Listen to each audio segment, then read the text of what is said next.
Sabah yemiyorum, öğlen yemiyorum, bir akşam var. Ama ben yani yaklaşık bir 10 senedir bu şey diyorlar zaten. sabah olacaksın yani. Sabah akşam.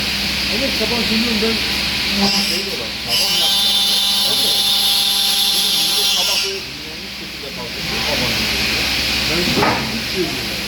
Ben hafta sonu yiyorum ne olur? Tüm günüm berbat. Öyle mal gibi geliyor. Olunca da yiyorsun. Devam.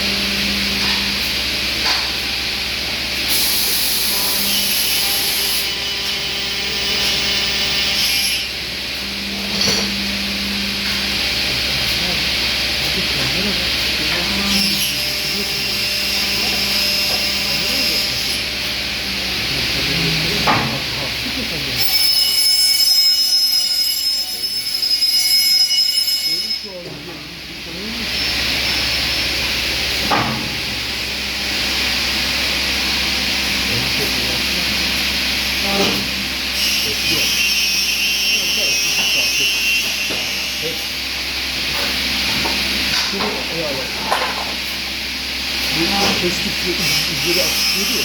Şimdi istediğim kadar kesiliyor.